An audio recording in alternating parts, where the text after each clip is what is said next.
What's going on, everybody? Tim here from the Gravelist, and we're taking a look at this State All-Road 6061 SRAM XPLR group set. This is a quick bike check, and let's just get into it. If we start up front, we're going to make our way from the front to the back, and I'll let you know what you guys are getting for your money.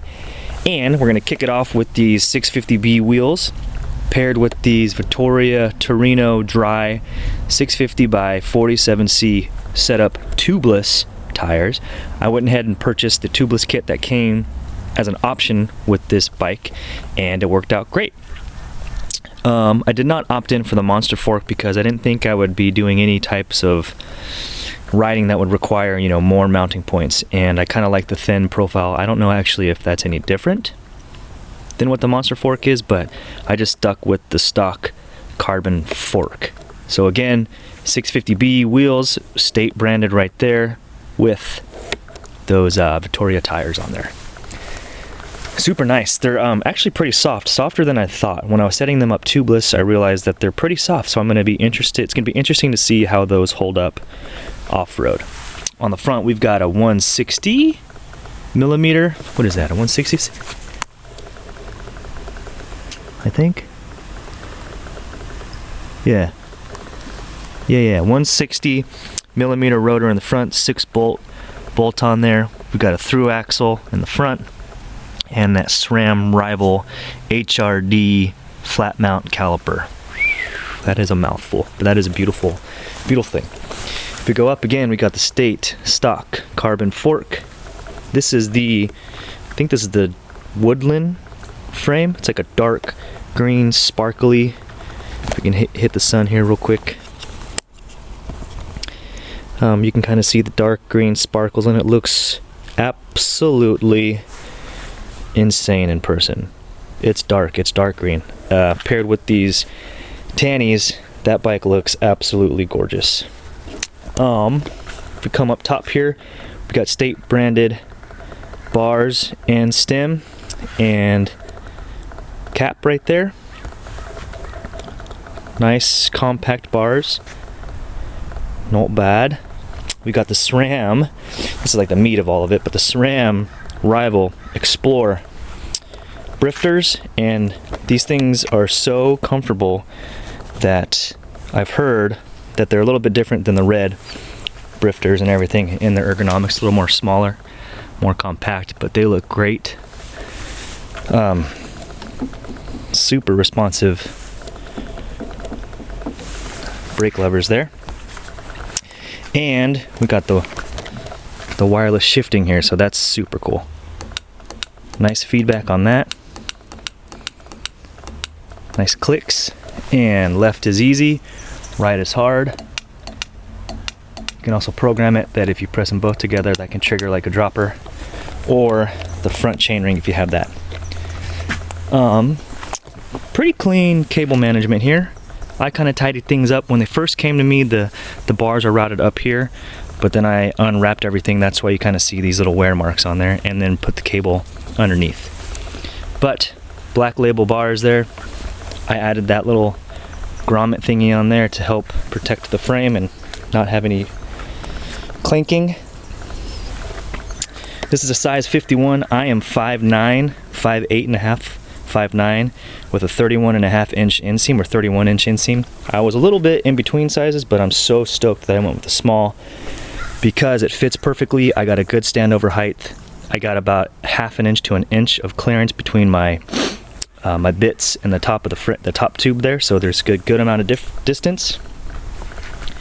We've got a wider seat post there, but black label branded, and this seat post has just a single bolt clamp system on there, which is easy to adjust, but who knows how long that'll stay on there. This saddle is a black label saddle, and while it looks pretty aero, it's definitely not the most comfy seat in the world. I'm gonna actually swap this out as a first move there.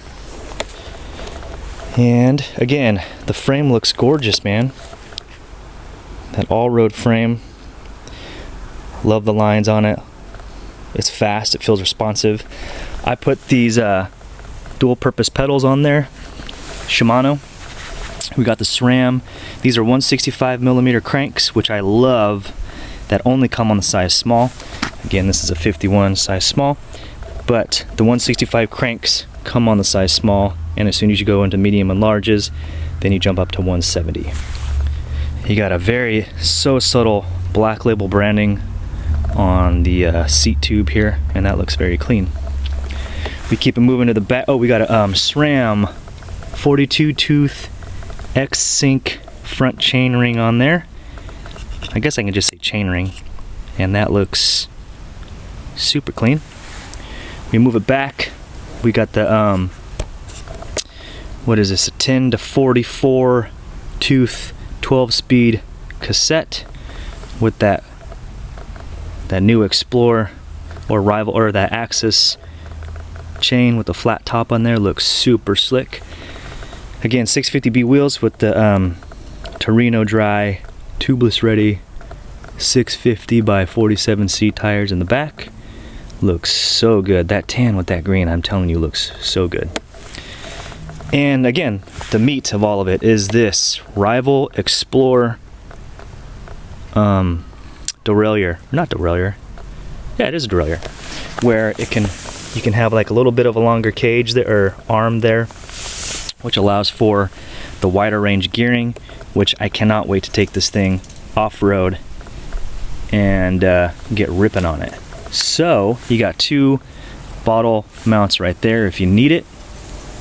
Internal routing, which looks nice. I'm with it. Kind of goes down into the tube there, down through the down tube. Bam, pops out on the bottom of the bottom bracket, and then on the inside of the stays there, right back to your caliper and your rotor. 160 mil rotor in the back, and the geo on this bike looks amazing. I haven't ridden it proper yet, but I'm about to take it out right now as we speak and just do like a little 20-mile loop.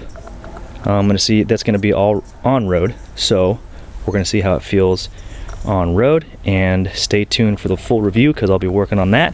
If you have any questions, just drop what you want to know in the comments below. Follow me on Instagram at @thegravelist_, and you guys have a great day. I got it up on the stand now, and I just want to show you this wireless shifting because it is a thing of beauty. So you can hear this clicking.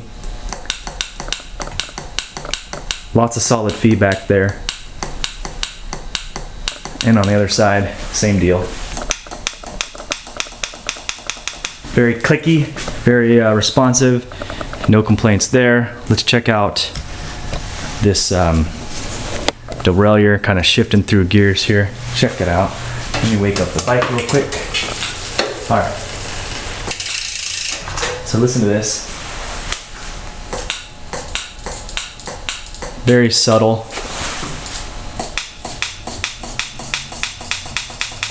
Man, that's awesome. And let's just go through the gears real quick. It's in the top gear.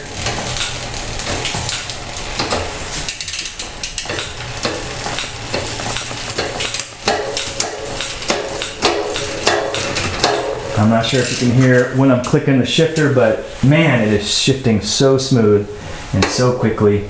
Let's long press it and show you how it goes through all the gears real quick. With that multi-shift technology or whatever. Back down. I'm just pressing and holding on the shift lever there. You can do quick two taps, 3, as many taps as you want.